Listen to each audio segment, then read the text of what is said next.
Système, logiciel numéro 1 de gestion d'école au Sénégal, destiné aux établissements scolaires, quel que soit le niveau. Préscolaire, primaire, collège, lycée, université. Dara System propose une multitude de fonctionnalités spécialement développées pour répondre aux problématiques quotidiennes des établissements scolaires. Ainsi, Dara System vous facilite la gestion administrative, gestion et sauvegarde de tous les documents, gestion des étudiants, pointage des professeurs. La gestion financière, paiement des mensualités, paiement des inscriptions, état financier, état de la caisse, dépôt en banque, gestion des charges, abonnement cantine scolaire. La gestion des ressources humaines, gestion du personnel de l'établissement, contrat de travail. La gestion pédagogique, gestion des notes avec un calcul automatique des moyennes, la gestion des absences et des retards, impression ou envoi des bulletins de notes par mail. Espace parents. Dara System offre un accès aux parents qui veulent suivre le dossier de leur enfant. Notes, classes, matières, emploi du temps, devoirs à faire à la maison et rester en contact avec l'enseignant. Assistance 24 heures sur 24, formation gratuite et personnalisation selon votre méthode de gestion. Dara System, un autre regard sur votre établissement scolaire, une solution économique et rentable. Nous contacter, c'est facile. Composez le 77 164 85 85 77 511 88 08 ou le 76 614 47 09 ou visitez notre site web www.darasystem.net. Dara System, logiciel numéro 1 de gestion d'école au Sénégal, moo leen di may seen émission Kennu Askan Wi. téléspectateur yu ITV di leen dalal jàmm seen émission Kennu Askan Wi ñu am mbégte dellusiwaat fi naka noonu tey si talaata gi am mbégte dalal Mbaye Sarr nekk secrétaire général national du SADEF di syndicat autonome pour le développement de l'enseignement et de la formation de l'éducation et de la formation maa lay dalal jàmm Mbaye Sarr. maa ngi lay nuyu di la sant di la gërëm di nuyu également bépp téléspectateur bu ñuy seetaan. ci jamono ji. alors Mbaye Sarr gis nañ week-end bi samedi sax plus précisément da ngeen amaloon lu ñuy wax conseil syndical annuel alors si conseil bi yan conclusion ñoo fa jóge laataa ñu xuus bu baax a baax si waxtaan bi ndax am na ay propositions yoo leen def ngir rentrée scolaire bi mën a mucc ayib. waaw merci Malick xam nga suñu organisation syndicale. oui dafa baaxoo bu ñu duggee ci année scolaire. ba génn ko ba vacances yi ñëw bala ñuy duggaat bala ñuy tàmbaloon beneen année scolaire bii di ñëw dañuy def maanaam li ñuy wax conseil syndical national maanaam mooy li ngay wax conseil syndical annuel rek. su conseil la instance la bu nga xam ne dafay permettre à ce que syndicat bi def xalaat année bi naka lañ ko dundee. parce que conseil bi ñu ko composé mooy ay responsables de section. yàlla def na à travers le pays au-delà des 45 départements. ñun am nañ 48 sections. nga xam ne responsable yi nekk ci section yooyu ñoom ñooy ñëw kenn ku ci nekk bala ngay ñëw da ngay def réunion sa gox-goxaan xool situation yi fa nekk ak ni ngeen dunde année scolaire bi ci localité boobu ñu ñëw dajale ko waxtaane ko maanaam càmbar année bi naka lañ ko dundee ba pare aussi dégager ay perspectives pour l'année scolaire à venir. mais comme ku nekk xam nga ne année scolaire bi ñu nekkoon année particulière la parce que dafa ñëw pandémie bi moo ñëw nërmel ci école bi tax école bi bloqué président de la République jëloon dogal depuis le 14 mars mu tëj école yi ak université yi moom ba mu tëjee école yi ak université yi presque jamono boobu laal action syndicale bi presque ni mu waroon demeewu ni parce que buy wax syndicat da ngay wax ne njàng mi ak njàngale mi ni muy demee ci noonu ci la suñu action yi di demee kon donc année scolaire particulière lañ dundoon pandémie bi également ñëw na mais pandémie bi warul ñëw paralyser ñu dafa war a jàll dafa war a jaar jàll dañ ko war a transcender yan stratégie ñu lay war teg pour rebondir encore à nouveau yan problématique la ñuy teg pour mën ko traverser ci loolu la ñu xalaat. ci samedi bi passé. alors ban bilan ngeen jot a tiré ginnaaw yu fi xew yëpp ci année bi. waaw bilan bi moom parce que c'est un bilan mitigé. ah bon ñun loolu la ñu jàpp quoi. bilan mitigé lu tax dans la mesure où comme année bi ku nekk xam nga ne. demewul ni mu waroon a demee. njàng mi ak njàngale mi melut ni mu waroon a mel parce que àggul ba mu waroon a àgg le 14 mars lañ nga jàng ba ñu ñëwaat indi les classes examen à partir du 25 juin. ñu def weer presque lañ dugg ci examen yi même bu fekkente ne génn nañ ci ak ay résultats positifs maanaam muy baccalauréat muy BFEM muy CFE ñun dañ jàpp ne bilan maîtrisé la dans la mesure où le niveau réel d'acquisition de connaissances dafa des par rapport ak élèves pour ñu mën ko capitaliser. ak en classe. ak résultats yu am yëpp. malgré les résultats. ah bon nag gis nañ ren macha allah. résultats yi baax na soo ko comparé ak parce que résultats yi jotewul dara ak li may wax.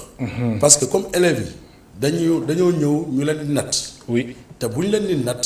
dañ leen di natt ci lu nga xamante ne bii jàng nañ ko mokkal nañ ko mën nañ ko su boobaa dafay ñëw ñu tari li ñu leen jox.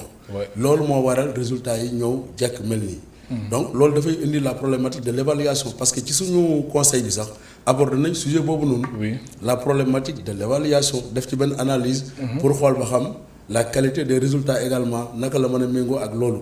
dañu jàpp ne élèves yi évaluation bi ñu leen natt dañ leen natt ci compétence yu nga xam ne déjà mokkaloon nañ ko jàng nañ ko loolu moo waral résultats yi jur li mu jur. mais loolu. ak le niveau d'acquisition des connaissances jotewul dara. parce que ku waroon a jàng 9 mois door a def examen nga jàng lu mot ay 3-4 mois def examen ku nekk xam nga ne am nga déficit. d'acquisition de connaissances réelles. d'installation de compétences pour nga mën a jàll classe supérieure. kon da ngay ragal loolu aussi mu topp ndongo yi. mais c'est la réalité. loolu ala kulli alim dafa leen di topp te dafay impacter seen carrière. parce que ñi nga xamante ne bi amuñ ay moyens ñu am ay répétiteurs à la maison. pour ñu combler gap boobu noonu. ñooñu danañ am problème ñi nga xam ne aussi si àll liñ dëkk maanaam village yi nekk ci ay difficultés ñooñu aussi danañ am ay problème mais xam nga ñi nga xam ne ñooy gën a am problème nekkul les bacheliers mooy ñi nga xam ne ñoom mooy les élèves yi jàll BFEM bi. su problème di am presque foofu ñoom ñoo koy gën a dund. parce que ñi nga xam ne am nañ baccalauréat bu ñu duggee dans les universités dañuy lëkkaloo ak seen ay mag. ñu nga xamante ne bi tànn nañ leen ci wàllu xam-xam. ci wàllu connaissance boole ak xarale yi nga xam ne moom lañ am danañ ko mën a combler plus ou moins le gap bi ñu cumulé woon en déficit en termes de crédit horaire.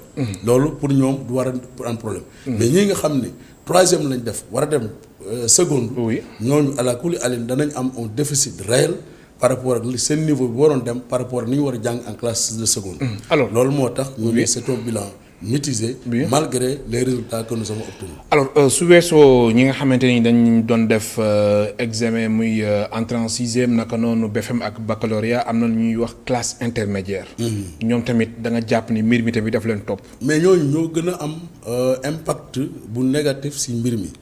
parce que classe intermédiaire yi depuis le 14. bi ko président annoncé ñoom ci lañ gëj a dem école di toog kër ga. ba jamono jii may wax ak yow fa lañ toog kër ga. ma jàpp ne ministre de l'éducation ba ñuy. ubbiwaat école yi ñun doon jàng seen kër. non jàng boobu maanaam dégg ko dégg rek mais képp ku nekk xam nga ne. demewul noonu ñun Sénégal lañ dëkk. ak les conditions de vie. ak les réalités sociales.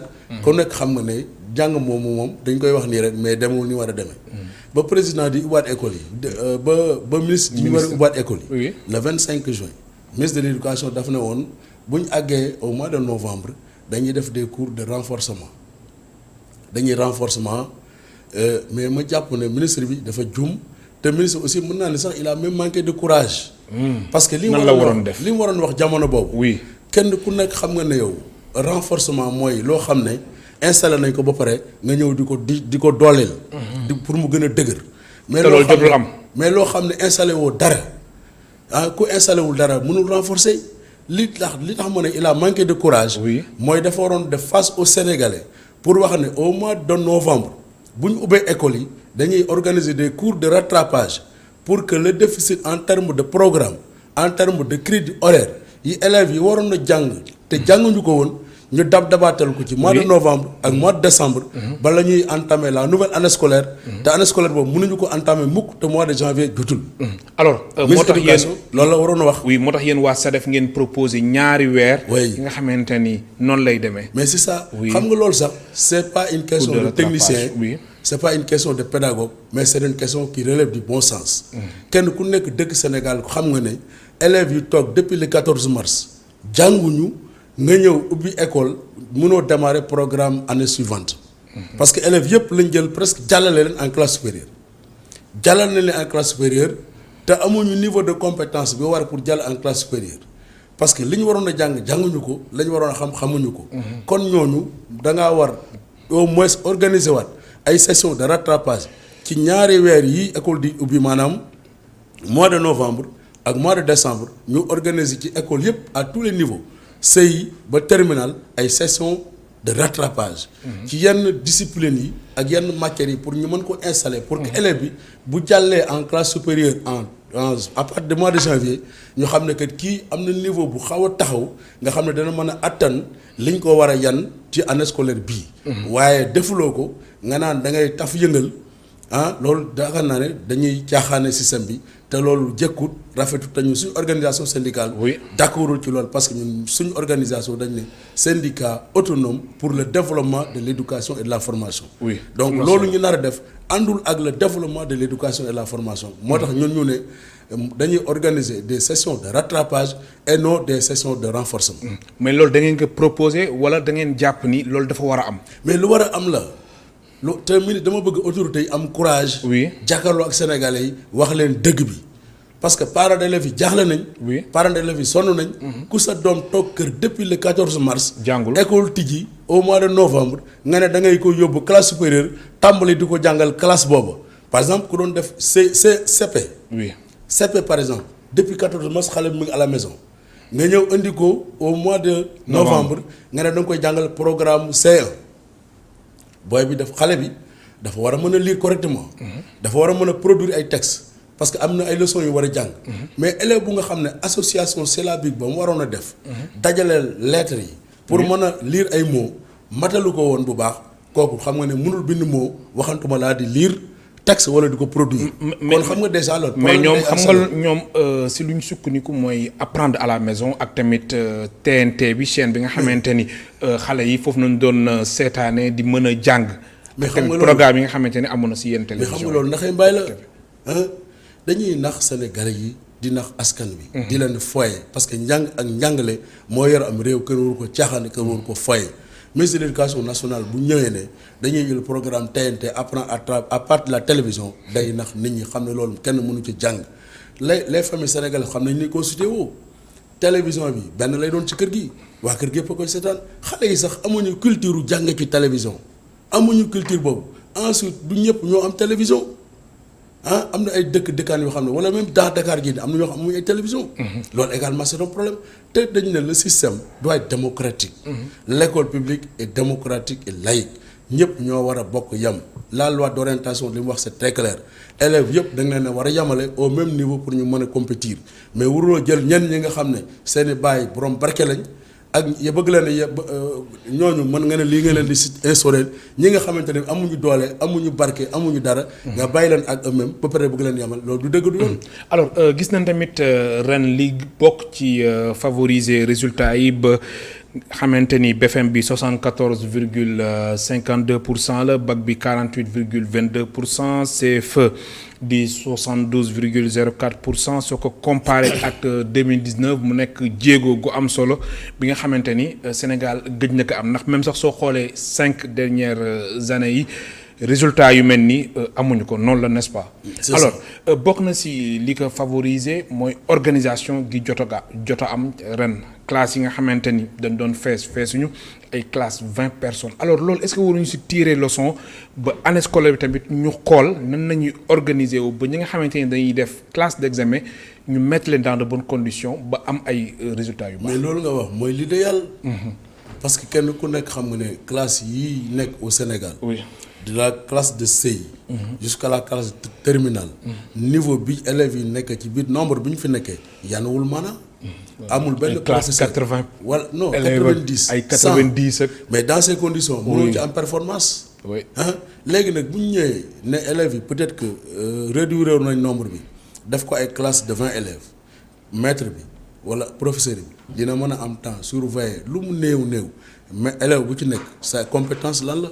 boo amee lacune fii mën na arrière combler la ko su ko defee nga mën a dem parce que loolu mooy l'idéal mais malheureusement dans notre pays conditions yi permettre loolu d'abord amuñu enseignants yu mat parce que pour que loolu mën a nekk. waaw il ressources faut nga humaines bi am d'abord. infrastructure Oui. d'accueil yu doy. Très bien. ay salles de classe yu doy ci établissement yépp. D'abord ça c'est la première condition. La deuxième condition nga mën a recruter un nombre important d'enseignants. te loolu amul. te loolu amul le gouvernement du Sénégal jàpp na ne depuis 2013 ba léegi dafa duggaat ci un programme d'ajustement structurel qui ne dit pas son nom. Ah bon? bu ngeen fàttaliku dans les années 80 avec le dictat de la Banque mondiale et du Fonds monétaire. Oui. Le gouvernement du Sénégal d'alors recruté wutoon jàngalekat tuuti jàngalekat lay recruter ba mu dem ba nga xamante ne bii Sénégal dafa nërmelu woon le taux brut de scolarisation daanu woon na ba àgg 54%. nga xam ne le développement économique et social du pays était presque compromis. si boobu la ñu inventé le concept du volontariat et de la vacation. jëlaat jàngale jël xale yi jeunes ñu ñëw duggaat pour que système bi mën a développer waat ba actuellement. ñuy atteindre li ñuy waxee la scolarisation universelle. en 2010 c'est parce que ñooñu ñoo taxoon loolu am mais actuellement nii depuis 2013 dañoo duggaat ci ajustement structurel. On recrute de moins en moins d'enseignants.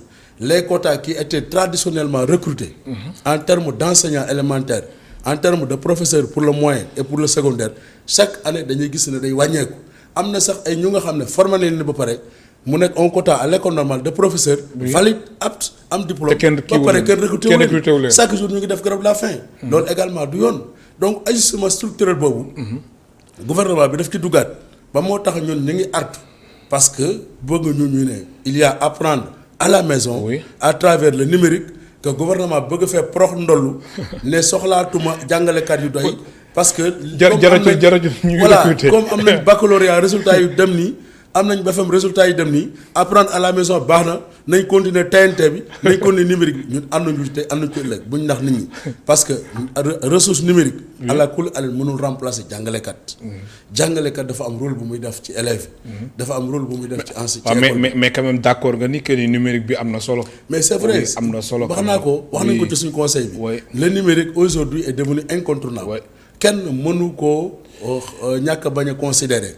C'est une donne qui est là il va falloir la considérer dund ak moom def ci moom ñun dañu bëgg sax loolu mën a dugg ci système bi.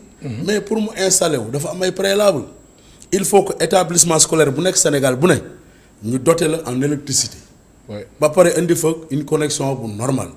ensuite enseignants yi aussi ñu former leen ci loolu pour ñu mën a apprendre à travers les numériques. am na solo su ko defee danañ mën di def intégration. ci loolu nga xam ne au fur et à mesure que ñuy dem danañ ko mën a jàllale su ko defee affaire bi jaar yoon. alors ma fàttali suñu mbokk téléspectateurs yi ñu ngi dalal tey ci talaata gi Mbaye Sarr nekk secrétaire général national du SADEF di syndicat autonome pour le développement de l'éducation et de la formation alors Mbaye Sarr su weesoo tamit mbirum infrastructure bi nga fi junñi léegi naka noonu tamit ak tamit ay jàngalekat yu doy programme bi est-ce que waruñ ko saytuwaat xale yi ñu leen di yenn est-ce que jar na ko. mais c'est vrai programme bi yëpp xamante ni am na ñoo xamante ni amul est-ce que amal na sax njëriñ xale yi. mais c'est vrai. oui xam nga suñu conseil aussi. wax nañ ne même le programme actuel. dañ kaa war a tëggaat. réadapter ko par rapport au contexte actuel. curriculum yi ñu modifier ko réajuster ko pour mën a intégrer petit à petit. les ressources numériques. te bu ñuy intégrer les ressources numériques am na yenn discipline yu nga xamante ne bii c'est des disciplines superflues. comme la mën nañu wàññi parce que xam nga xale bu nekk primaire. nga ko yan ay leçons yu bari di ko loolu dafay sonn ci moom da nga koy surcharger. waaw lu nekk rek au niveau du moyen nga jàngal oui du sotti à partir de la 6e. war nañu mën a jël booy orienter leen ci vers les matières scientifiques parce que à partir de là-bas la ñu war a bëggloo xale bi matière scientifique yi. mais le plus souvent xoolal au bac on a presque 65 000 étudiants. boo xoolee presque les 80% sont des bacheliers littéraires. parce que lu ko waral mooy on n'a pas su très tôt développer chez l'enfant l'amour de vouloir aimer les ressources les matières scientifiques. loolu moo ko waral donc li ñu war a def mooy à partir de la 6e ñu def benn système bu nga xam ne xale bi daf koy bëgg parce que ñaar yi moo nekk. la formation professionnelle dafa war a am place à partir de la 6e. L'enseignement à travers les sciences et les mathématiques aussi en place à partir de la 6e. su ko defee élève bi bu demee ba 3e ñi nga xam ne amuñu baccalauréat amuñu BFEM mais automatiquement ñu orienté dans les filières pour la formation professionnelle.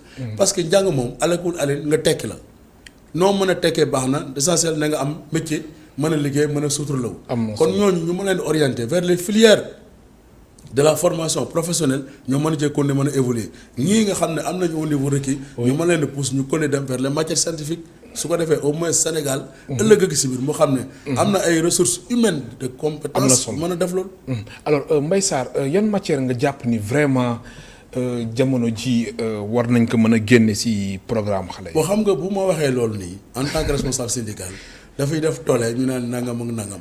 mais am nga si gis-gis. mais non c'est vrai am nga si gis-gis xam ni vraiment am na si ay matières yoo xamante ni vraiment mën nañ ko ranger teg mais loolu mais xam nga du bëgguma frustrer kenn. ci loolu. oui bëgguma aussi indi un débat inutile. parce que li am maanaam aujourd'hui mooy école sénégalaise bi ñun ñëpp ñoo ko bokk. nous sommes des partenaires sociaux. le gouvernement est là ñun ñëpp dañoo war a toog xalaat kenn ku ci nekk ñu xool li gën ci école bi. ñu def ko su boobaa. ñëpp xool lan moo ëpp ressource numérique bi naka lañ koy intégrer. bu ñu ko waree intégrer yan discipline la ñu war a élaguer ainsi de suite parce que le ministre defoon bi ñuy reprendre.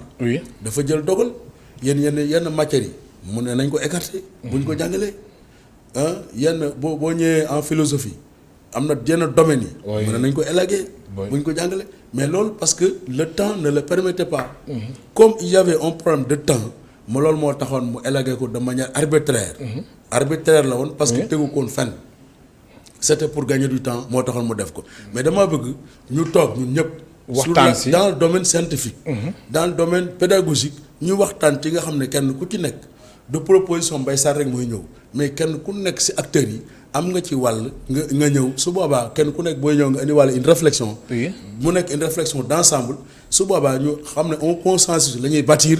consensus boobu moom mooy lu gën a fort ñu jàllale ko mu dem. alors même sax su weesoo tamit matière yi nga xamante ni wax nga ko mais xale yi seen leçon yi ni muy bëree noonu. est-ce que jarati na ko. non jaru ko. suñu xoolee tamit li am ren. non am na ay réformes yu ñëw sax par rapport ak l'approche. est-ce que loolu ministère de l'éducation waru si taxaw. non loolu la xam nga depuis bi ñu dugalee la méthode APC. li am maanaam muy foofu mooy l'évaluation. yaakaar naa ne dañoo war a xool naka la ñuy war a defalee l'évaluation bi. parce que jël élève bi yan ko ay leçons yu bari te au moment de l'évaluation finale lu tuuti nga soxla ci moom soxla woo muy tari. di mokkal di kii affaire bi l'essentiel na xam xamee. techniquement moom mën demal boppam. bien sûr donc yenn yi war jaru ko leçon yu bëri yi c'est pas la peine parce que ñun bi ñu doon jàng fii dana jox benn leçon boo xam ne ay 3-4 pages. nga fanaane ko. waaw wala lu ko ëpp sax. wala ay ñu naan la stage 50. mais mi ngi noonu nga ñëw di kër loolu sa bopp bi da ngay def sax. actuellement nii loolu mënul ànd ak jamono bi ñu nekk nii. jamono boobu peut-être ana yooyu loolu mënoon na nekk mais ana ñu nekk nii il y a l'internet qui est là. internet bi dafa am place bu muy jouer. donc dans l'enseignement dañoo war a gën a jox place les ressources numériques mais leur intégration dañ kaa war a xool. pour mu mën a nekk une intégration harmonieuse. mais bu fekkente ne dañuy bàyyi kenn ku nekk ne parce que il y a le numérique qui est là. enseignant bu nekk wala élève bu nekk yow yaay xoolal sa bopp naka nga ciy conduire loolu du yoon. dañoo war a jël benn canal ñun ñëpp ñu discuter ci jaar ci tëgg ko ne yoon wi la ñëpp ñu ànd ci. am na solo am na suñu téléspectateur bu njëkk bu nekk ci ligne bi ci 88 628 74 allo. kooku dem na alors Mbaye Sarr point bi nga xamante ni moom laa nar a junj léegi moom laa la nar a laaj xam naa ni nekk na lu la soxal trop mooy traitement salarial des enseignants. oui. loolu tamit évoqué ngeen ko ci seen rencontre bi nga xam ne noonu samedi conseil bi. oui parce que boo xoolee ne jàngalekatu Sénégal. dafa sonn fay bi ñu koy fay. chaque fois dañ koy crier partout à travers les radios. autorités yi ba la ñoo sawar naan nangam ak nangam. loolu du yoon ma gis ne jàngalekat kese moom la ñu réserver loolu jàngalekat bu avancé bala moo avancé d'abord c'est un problème dina mën na toog 5 6 voire 10 ans du avancé nekk ci benn grade rek. te loolu du yoon te du tere muy liggéeyam. te jàngalekat kese mooy le seul agent de la fonction publique nga xam ne à 8 heures il doit être présent à l'école sinon les élèves vont bouger. c'est le désordre à l'école loolu également am na sa bureau mën nga fa xëy 9h mën nga fa xëy 10h du am benn impact du am benn effet. ah mais ça dépend rek am na service yoo xamante ni. mais c'est fekkee vrai fa am ay dossiers yoo war a traité wala ay usagers yu war a ñëw tamit. xam nga lii c'est de manière quotidienne. C'est de manière quotidienne que l'enseignant est appelé à être présent à une classe avant même 8 heures. ah ba pare traitement bi mu war du ko am léegi bu fekkee toog na lu mat 5 ans 6 ans voire 10 ans. ñu war avancé wul léegi acte boobu bu avancement bi génnee. mais c'est la croix et la bannière pour que au niveau de la solde ñu traité ko. même bu ñu ko traité ne ko xaaf impôt. oui ba pare continuer di ko daggaat ay impôts yu dul jeex. ak seen surimposition ma jàpp ne te loolu teguwulu fenn. gouvernement du Sénégal dafa organiser woon ak càcc. di salaire surimposition yi. oui loolu ñun ñoo ko tuddee surimposition. oui parce que amuñu woon beneen tur bu ñu ko tuddee lu dul loolu. parce que mënuma gis ne yow booy fayeku rappel. nga fay impôt parce que impôt moom d'accord ala kulli alin képp kuy liggéey kenn nga war a fay. nga fay impôt ba pare. nga continuer li toll tout durant toute l'année civile ñu lay dagg weer wu nekk ba jusqu'au mois de décembre sa salaire dooru ñëwaat normal à partir du mois de janvier. tegul fenn loolu moo tax ñu ne le gouvernement du Sénégal lu mu jël ay matuwaayam arrêté ko pour que au moins salaire u jàngalekat yi mën a delluwaat na mu meloon pour que jàngalekat yi nekk au moins ci condition normale. mais boo defee un prêt bancaire. war a tabax sa kër wala yu mel noonu nga ñëw léegi ba jot sa rappel. ñu de la ko dagaat mais dañ lay dugal dans une situation déséquilibrée mettre la dans une situation bu nga xam ne dafay doy waar inconfortable. te l'enseignant c'est d'abord un état psychologique. oui pour nga jàngale sa xel daa war a dal mais mënoo am problème psychologique ba pare nga war a jàngale correctement. day am impact sur le déroulement des enseignements apprentissage. moo am effet négatif sur les résultats. or li ñu bëgg mooy la qualité des enseignements apprentissage pour loolu mën a nekk il faut qu'on installe les enseignants dans un état psychologique stable. bu leen permettre ñu mën a correctement le travail. pour loolu nañu revoir le mode de traitement des salaires des enseignants. oui te loolu yéen a ngi koy exiger. mais oui c'est ça que le conseil a recommandé. oui c'est devenu même une exigence. Le traitement salarial des enseignants dañ ko war a xoolaat ko. jox leen respect bu mat sëkk parce que les enseignants méritent respect méritent considération chaque année dañ leen war a jox au moins ndàmpaay bu ñu war a tamit sa au moins ñu demee ko vacances loolu mooy yoon. mais malheureusement doo ko gis. alors ren tamit ak examen yi nga xamante ni ñoo jot a jàll mbirum indemnité moom ren ça s'est bien passé. mais non déggul leen ngeen coow de. non indemnité yi. wala waxtu moo jotagul. waaw moo jotagul. waxtu mais yaakaar ngeen ni ren du am benn jafe-jafe. mais ba léegi nii. oui loolu du mës a dañ parce que. gouvernement du Sénégal day wax te du def. jërëjëf mais lu ëpp mën na jël sax dogal ba pare mën na jël accord di accord yaa ngi nii on a signé des accords avec le gouvernement. ñu ne léegi sur le dañu war a réviser. Le système de rémunération. Le président de la République ne loolu bala mu cee mën a jublu il faut jël un cabinet d'études. Des experts de haut niveau. fay leen xaalis bu bëri ñu réfléchir joxe document bi. mais tamit état bi aussi nee na lu ñuy fay enseignants yi dafa bari. maanaam xaalis bi nga xamante ni moom mooy dugg. mais xoolal ci enseignants yi dafa bari. xoolal tey jii dama lay wax un exemple rek. bu fekkente ne le nombre de fonctionnaires de l'État. Je donne un exemple. tey 100 000 la. ñu ne la masse salariale est de X milliards. oui xoolal les enseignants sur le montant boobu noonu 12% malgré le nombre dont on parle c'est 12% du trait de cette masse loolu lay am li ñuy fay xaalis nangama milliards yu yëpp lu ay portion congrue la ci enseignants yi am parce que enseignants yi dañoo bëri. mais enseignants yi fayuñu leen li ñu leen war a fay li ñu war a fay jàngalekat fay ñu ko. mais nombre bi moo bëri. te yéenewuñ ko lu baax. parce que mais loolu laa ko mën a tuddee parce que gouvernement du Sénégal bu yéenewul jàngalekat yi lu baax du signer mukk accord avec les syndicats te du ko appliquer. te accord yooyu c'est pour le bien-être de l'enseignant. c'est pour le bien-être de l'enfant parce que enseignant bi boo ko installé dans une situation normale mais mu jàngale mucc ayib. élève bi am succès am réussite parent bi kontaan. parce que loolu kon seen accord yooyu ba léegi nii. sotteegul ndax yàgg ngeen ko coow mais dafa mel ni quelque temps waxaatoo leen si de. ba léegi ñu ngi ciy daw. mais waxaatoo leen si de. mais ñu ngi ciy wax ba léegi. oui ba léegi si ne ñu ngi ciy wax ba léegi tey la wàllu gën a ay. wala mbas bee tax non c'est la pandémie qui avait mis les activités syndicales en berne. oui mais comme pandémie bi ñu ngi koy transcender mais les activités vont revenir à la surface. et la revendication va être de plus belle. alors mais est-ce que tamit mën nga joxe assurance que ni ren ji année scolaire mën na tàmbali te doo leen wax ni gouvernement bi da ngeen di exiger d'abord mu respecter accords yi. ndax d'abord des fois da ngeen di wax ni voilà gouvernement bi nee na le 5 le enseignants yi war a ubbi le 12 élèves yi mais pour ñu dem jàngale foog gouvernement bi respecter accords yi wala te yéen da ngeen yaakaar ni mën ngeen commencer jàngale ay weer ba pare ngeen ñëwaat ci table yi waxtaan ak non actuellement nii. pour ñun li suñu organisation syndicale. oui li mu wax mooy école na ubbi jàngalekat yi nañ jàngale ji. d'abord mais li ñuy wax ñun. mooy les enseignements apprentissage waruñoo tàmbalee le 12 novembre sur un nouveau programme de l'année 2020-2021. ñun loolu ñun suñu exigence mooy bu ñuy tàmbali au mois de novembre nañ organiser des sessions de rattrapage. ci ñaari weer pour que li élèves yi tardé woon ci programme bi ñu waroon a jàng te jànguñu ko ñu mottali leen ko pour ñu am niveau pour mën a taxawee en classe à partir de l'année 2021. ñun loolu la ñuy wax. am na suñu téléspectateur bu nekk ci ligne bi allo. Allô? Allô, bonsoir Monsieur Cissé.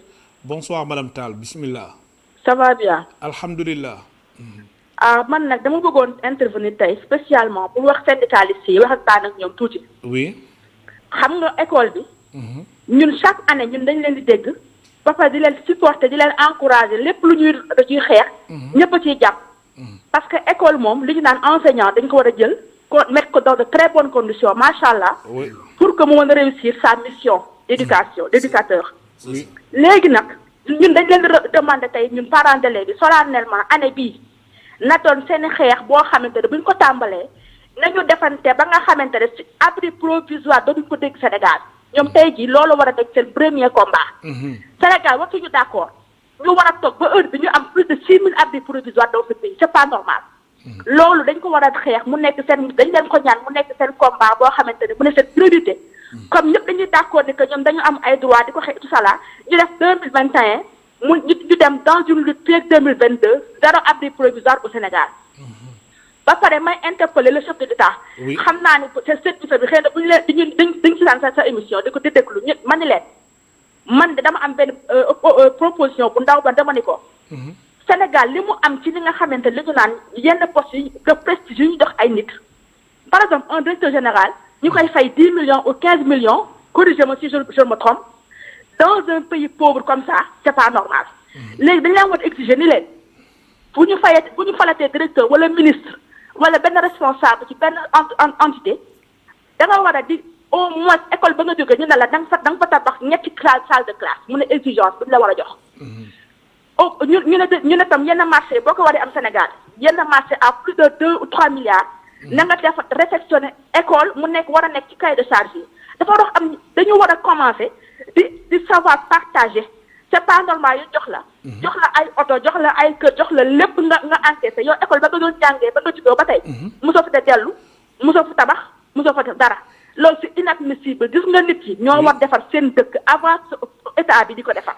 loolu dafa war nekk dañ ko def volontaire su fekkee defuñ ko volontairement léegi le chef de l'État exige ko di leen jox loo ay di leen imposer bu ñu leen falatee nañu defar seen salle de seen école yi ñu jóge wala tabax ay salle de classe. Allô? Merci beaucoup je vous remercie. waaw allô madame Tall kon si sa gis-gis lu njiitu réew mi président Macky Sall waxoon ba mu yéegee ci pouvoir bi ni yenn salaire yi nga xamante ni directeurs généraux yi dañ ko daan am ay 10 millions 15 millions léegi du passé 5 millions loolu si sa gis-gis respecté wuñ ko.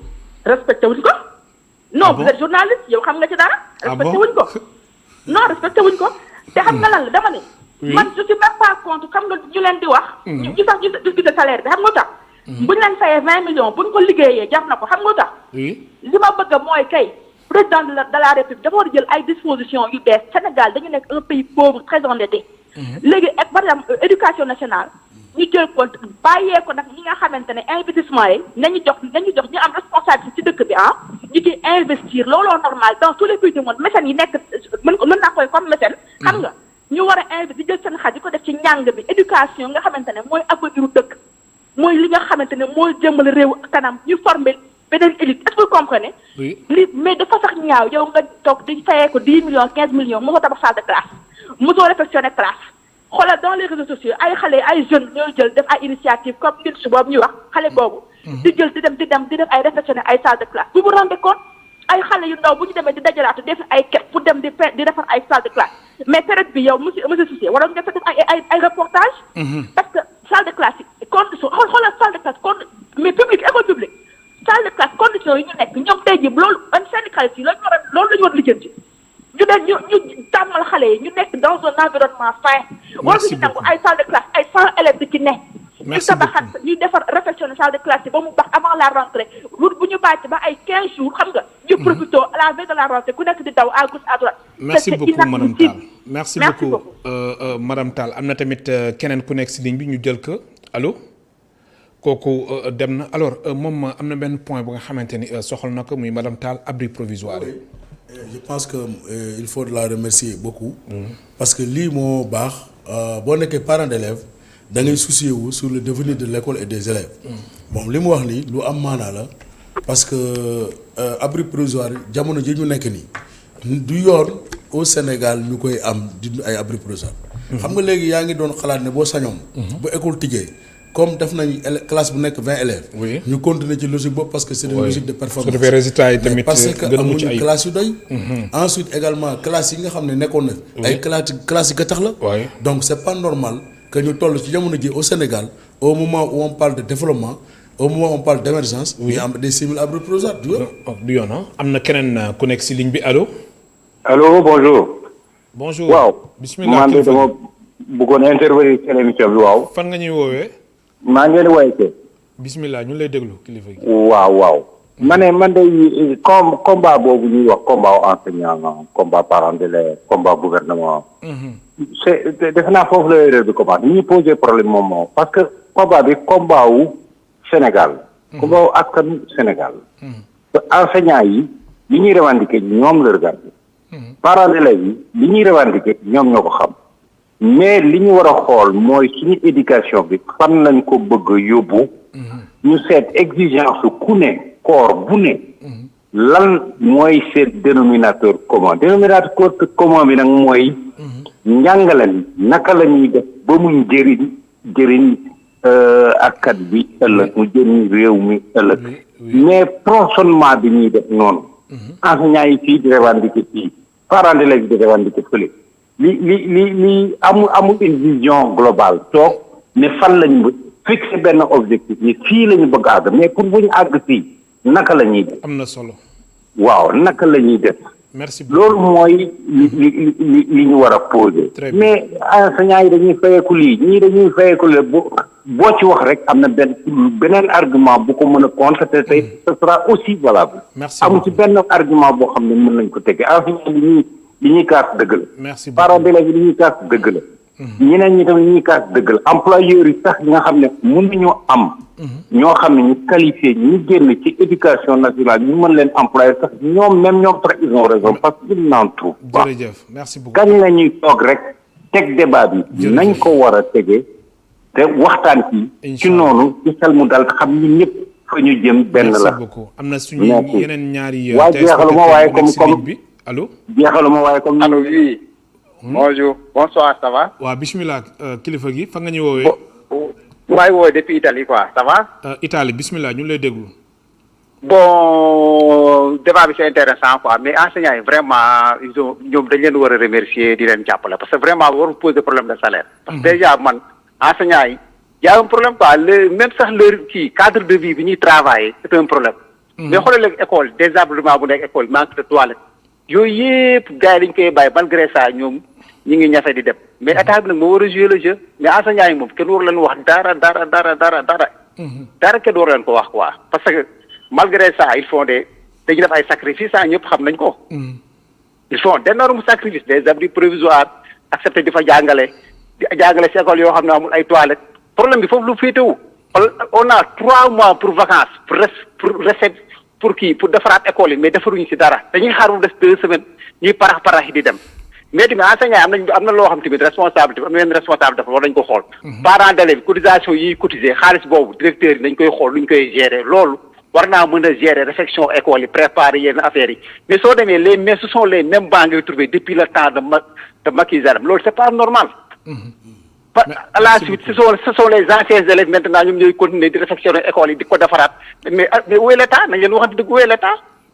merci mais beaucoup lépp dañ ko bëgg a xëj lépp dañ koy bëgg jël def ko ci kii enseignants yi mais c'est pas sérieux.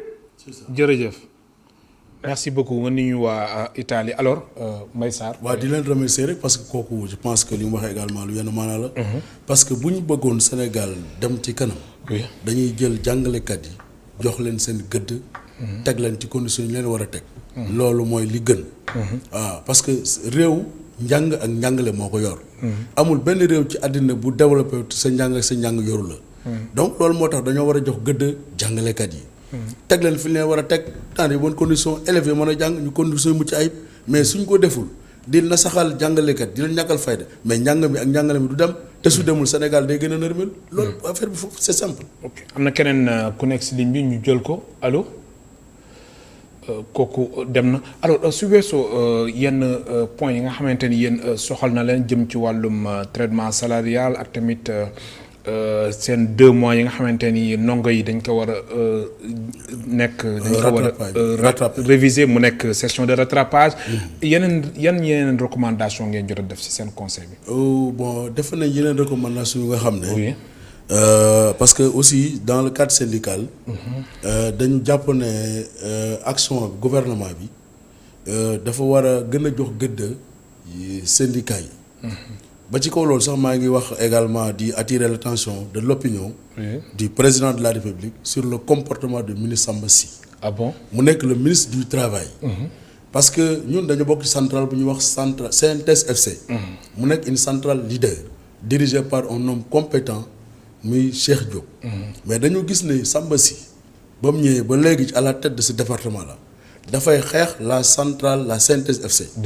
di ko ñàkkal fayda mais ban intérêt la si mais le président de la République bu ordonné au nom de l'État que dañoo war a appuyer à chaque fête de 1er mai les centrales syndicales leaders ñu war a am une subvention bu leen état bi war a jagleel mais ñu gis ne moom day joxe centrale yeneen yépp les 3 centrales bàyyi la CNTS FC. mais ren est-ce que loolu jot na am ak mbas mi ba léegi nii depuis ba mu ñëwee ba léegi joxewu ko. Ah bon mais du yoon. Pourquoi muy téye à chaque fois la subvention de la CNTS FC alors que ñeneen centrales yi di jot suñu waree jot. Pourquoi su ko la CNTS FC bindee lettre pour demander ko audience mu bañ ko recevoir te di recevoir yeneen centrales yi au nom de quoi. Ensuite mais dañ koy wax Samba Sy mu def attention. yoon bi mu jël nekkul yoon boobu boo nekkee état da nga fa war a nekkal pour ñëpp mais waroo jël parti pris. kon dafa am syndicat yu muy favoriser mais bien sûr loolu la def. te ñun également loolu dañ koy dénoncer. di interpeller également son excellence le président de la République mu jël ci ay dogal parce que ministre de la République la li état war a wax daf ko war a sàmmanteeg loolu. sinon ñun dañ ciy jël suñu ay matuwaay. alors beneen point yi ndax ñetti simili moo ñu dese mooy scolarité bi bëri na coow bi am na école yoo xamante ni ñu ngi exiger parents yi ngir ñu fay. weer yi mais c'est vrai au niveau mais loolu également c'est le ministre de l'éducation. qui ne joue pas le jeu qu'il doit jouer. parce que bu fekkente ne yow état nga nekk. il y a les écoles privées. Oui. Il y a les écoles publiques. Mais en tant que ministre de l'éducation nationale école yëpp nga boole jaboote mais bu un problème amee entre les écoles privées et les parents d'élèves nga ne man sama yoon nekk ci c'est un contrat que les parents ont contracté avec ces écoles là mais du yoon da nga war a xool au moins quel est le nœud du problème. kon loolu démarche bu baax. mais non baaxul. pour ca ferenkulaayu il doit être au centre de tout pour essayer de trouver. mais en faisant quoi. non dafa leen a war a dajale. oui seet ba xam laka lay def parce que état def na li mu waroon def. parce que état ci pandémie bi appuyé na secteurs yu bari. notamment les écoles privées am na subvention bu état jox. mais subvention bu leen ko état joxee mais ñoom également am na devoir bu ñu war a def vis-à-vis des parents d'élèves. mais les bulletins de notes mais ça appartient aux élèves waruñu ko téye di def ay chantage du dëgg du yoon mais état dafa war a seetaan tous les parents d'élèves des écoles privées dañoo war a jot les bulletins de leurs enfants. man d'accord ma ci kenn waru ko téye mais waruñu ko téye même suñu fayul. c'est un bulletin qui revient à l'élève pour mu xam lan la liggéey kon waruñu ko téye ministre de l'éducation aussi war na ci addu pour que loolu dañ mais su boobaa mu téem a trouver nu mu koy xalaat mais boo nee c'est un contrat que le parent a contracté avec l'école man samay nekk mais du yoon. alors ñu jeexale benn point Mbaye Sarr mooy commission nationale d'orientation des nouveaux bacheliers dem nañ ko installé yow nga xamante ni acteur nga ci wàllum njàng mi te 65000 nouveaux bacheliers dinañ leen tas ci université yi alors lan moo ci sa xalaat. man dama ci am inquiétude. ah bon. oui bi ma déggee ministre wax. déjà le premier sentiment bi yëgu en moi c'est un sentiment d'inquiétude. parce que d'abord université yi Sénégal yi nii. ku nekk xam nga ne déjà la capacité déjà doyul pour accueillir même ñi fa nekkagun waxantuma laa ñi war a ñëw te on a parlé de 65 000 nouveaux bacheliers à insérer. nga war a leen insérer à travers les universités du Sénégal public déjà loolu c'est un problème parce que soo fàttaliku at yi passé les universités publiques ne pouvaient pas absorber le nombre de bacheliers ba ñu yóbbu leen dans les universités privées mais comme gouvernement deful li mu war a def parce que fayul école yooyu ba léegi problème juddu ci ba tax gouvernement génn retiré wu ci mais tey jii boo ne dañ leen orienté ñu yëpp dans les universités publiques mais il faut un dispositif d'abord pour ça la capacité d'accueil en termes de lits en termes de logement dafa war a nekk la capacité d'accueil également en termes de bâtiment pédagogique dafa war a nekk ba pare ngay door a xalaat loolu est-ce que en amont le dispositif a été déjà installé est-ce que la capacité d'accueil par rapport aux infrastructures pour accueillir des étudiants en pédagogie est-ce que nekk na est-ce que la capacité d'accueil pour ñu mën a dëkk ci université est-ce que loolu nekk na est-ce que bu loolu jàllee ba pare aussi il faut un nombre important de professeurs on a parlé de 200 à recruter mais 200 c'est une goutte d'eau dans la mer par rapport à la demande qui est là. Combien de fois les universités demandent à être le nombre d'étudiants? Il faut combien d'étudiants pour qu'on enseigne? Ils doivent faire des thèses. Ils ont des problèmes d'encadrement. Fan la ñu gisee encadreur. yooyu yëpp foog ñu saytu ko. mais loolu c'est des problèmes. donc état war na xalaat ci loolu. les 200 professeurs envisagent à recruter tuuti na. donc on doit au moins recruter 1000 dans le contexte actuel. pour que njàng mi njàngale man dem dans les universités. am na solo Mbaye Sarr maa lay gërëm baax di la sant. merci beaucoup kontaan naa. ma fàttali ñu doon dalal tey Mbaye Sarr nekk secrétaire général national du SADEF di syndicat autonome pour le développement de l'éducation et de la formation mook téléspectateurs yéen tamit amuñu seen fay di leen gërëm baax di leen sant ba suba incha allah ñeenti waxtu. Dara System logiciel numéro 1 de gestion d'école au Sénégal moo leen doon may seen émission Kenno Askan Wi. Logiciel numéro 1 de gestion d'école au Sénégal destiné aux établissements scolaires, quel que soit le niveau. Préscolaire, primaire, collège, lycée, université. Dara System propose une multitude de fonctionnalités spécialement développées pour répondre aux problématiques quotidiennes des établissements scolaires. Ainsi, Dara System vous facilite la gestion administrative, gestion et sauvegarde de tous les documents, gestion des étudiants, pointage des professeurs. La gestion financière, paiement des mensualités, paiement des inscriptions, état financier, état de la caisse, dépôt en banque, gestion des charges, abonnement cantine scolaire. La gestion des ressources humaines, gestion du personnel de l'établissement, contrat de travail. La gestion pédagogique, gestion des notes avec un calcul automatique des moyennes, la gestion des absences et des retards, impression ou envoi des bulletins de notes par mail. Espace parents. Dara System offre un accès aux parents qui veulent suivre le dossier de leur enfant. Notes, classes, matières, emploi du temps, devoirs à faire à la maison et rester en contact avec l'enseignant. Assistance 24 heures sur 24, formation gratuite et personnalisation selon votre méthode de gestion. Dara System, un autre regard sur votre établissement scolaire, une solution économique et rentable. Nous contacter, c'est facile.